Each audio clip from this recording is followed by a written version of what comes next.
یہ صدائے حریت جموں کشمیر ہے۔ پیش خدمت ہے تازہ ترین خبریں۔ مقبوضہ کشمیر میں حریت قائدین نے قابض فورسز کے ہاتھوں شوپیاں میں شہید ہوئے نوجوانوں کو شاندار خراج عقیدت پیش کرتے ہوئے کہا ہے کہ شہداء کے مقدس لہو کے ساتھ کسی کو بھی غداری کرنے کی اجازت نہیں دی جائے گی۔ انہوں نے کہا کہ بھارتی فورسز جموں کشمیر کے حریت پسند عوام کو اجتماعی سزا دینے کے لیے جان بوجھ کر مکانات اور املاک کو تباہ کر رہی ہے۔ انہوں نے کہا کہ مقبوضہ علاقے میں صرف 3 دن میں 14 نوجوانوں کی شہادت بھارت کی طرف سے نسل کشی کا بدترین مظاہرہ ہے۔ یہاں یہ بات قابل ذکر ہے کہ قابض فورسز نے 3 روز کے دوران شوپیاں میں 14 نوجوانوں کو شہید کر دیا، جبکہ دہشت گرد فوجیوں نے درجنوں افراد کو زخمی اور کئی مکانات کو گولہ باری کے ذریعے تباہ کر دیا۔ کل جماعتی حریت کانفرنس کی رہنما اور تحریک خواتین کشمیر کی چیئر پرسن زمرودہ حبیب نے بھارتی فوجیوں کی طرف سے مقبوضہ وادی میں جاری محاصرے اور تلاشی کی کارروائیوں اور کنٹرول لائن پر فائر بندی کی خلاف ورزیوں کی شدید مذمت کی ہے۔ زمرودہ حبیب نے سری نگر میں لوگوں اور پارٹی کارکنوں کے ساتھ گفتگو کرتے ہوئے کہا ہے کہ بھارتی فورسز بے گناہ کشمیریوں کو جبر استبداد کا مسلسل نشانہ بنا رہی ہے۔ انہوں نے کہا کہ محاصرے اور تلاشی کی کارروائیاں،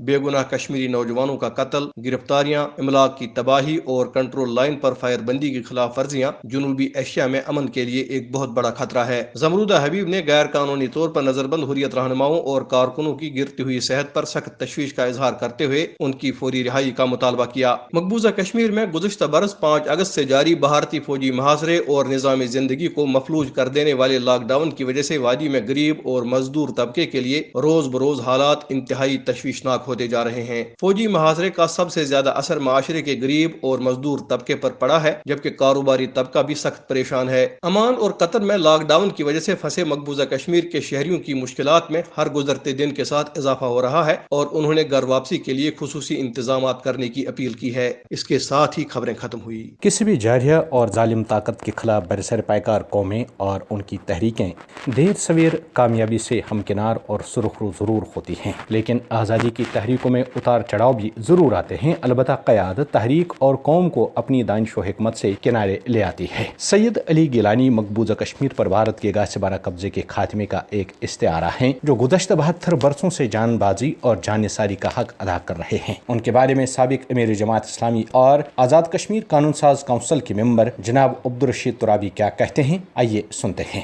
سید علی گیلانی نہ صرف اہل کشمیر بلکہ پورے پاکستان، بلکہ کہا جائے پوری امت مسلمہ میں حریت اور مزاحمت کی ایک علامت ہیں، اور اہل کشمیر کے وہ نہایت ہی واجب الاحترام استقامت اور اظہار کا ایک استعارہ ہیں۔ پوری مسلم دنیا میں ان کا نام نہایت ہی عقیدت اور احترام سے لیا جاتا ہے۔ لاتعداد بین الاقوامی کانفرنسز میں محترم گیلانی صاحب کے پیغام کو بچانے کا مجھے موقع ملا، اور دنیا بھر کے اسکالرز اور علماء اور سیاسی قائدین ان کی قربانیوں کے معترف ہیں، انہیں خراج تحسین پیش کرتے ہیں، اور ان کی قیادت میں اس وقت اہل کشمیر جو عظیم الشان جدوجہد کر رہے ہیں اس کی کامیابی کے لیے دعا گو ہیں۔ ہماری دلی دعا ہے کہ اللہ تعالیٰ سید علی گیلانی صاحب کو، جو کہ اس تحریک کے عظیم پشتیبان بھی ہیں اور اس کے رول ماڈل بھی ہیں، جنہوں نے طویل عرصہ جیلوں میں گزارا اور آج بھی وہ 11 سال سے مسلسل گھر کے اندر نظر بند ہیں۔ صحت کی خرابی کے باوجود علاج معالجے کی بنیادی سہولتوں سے